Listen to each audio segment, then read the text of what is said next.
Making space in Leigh Park is known as a place where people can get creative, and this extends to the digital world as well, as I witnessed at an animation workshop. It's going to be a really fun family workshop, really looking at sort of creating characters made out of Lego and bringing them to life. So we'll be using a laptop with some software and a SLR camera, and they'll be shooting stills and moving the characters around, building the bricks up, knocking them down, and really kind of bringing their own stories to life with the equipment. The workshop starts off with them finding out what stop motion animation is, looking at other examples and the different types of animation that are around. Then we very briefly talk about things like film genre and camera angles and shots and how they're used to help best tell a story. Then they'll create their own characters and their own story based around a theme. And then once they've worked out what their characters are, and they'll consider what their scenery they'll need to build, the characters they'll need to make out of the Lego, they'll go away and do that. And then what they'll do is they'll start to take scenes from their storyboards and then bring the characters and the scenery over to the animation station.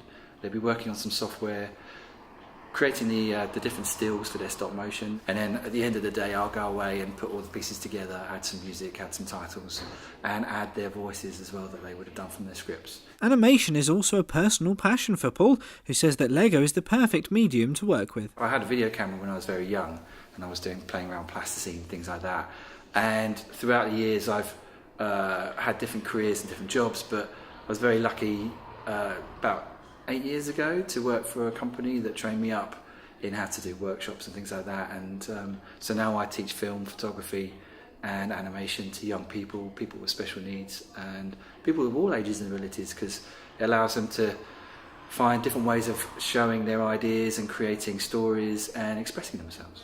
Lego is something that, well, if everyone's honest, appeals to every age, and also it's very tactile, colours.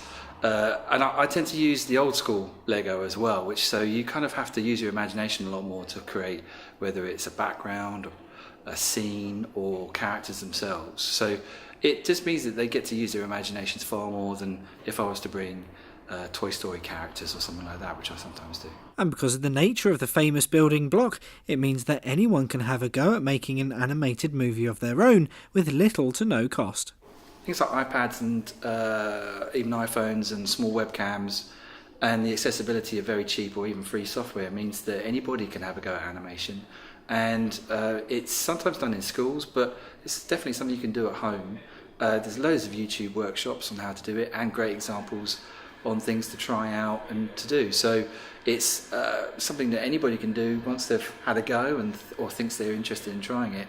Then very low cost, grab some stuff, take some photographs, move them around, animate them together and experiment and see how things work out. The one thing that makes Lego really different with animation is this ability for it to move and build and fall to pieces, and that allows them to do lots of fun stuff. Characters have their heads fly off and legs running along, and characters turn into other things, and then they become part of the scenery, or they have tentacles growing out their heads. And they're all things that you can do really, really easy with Lego and with stop motion animation as well. Richard Stringer, That's TV.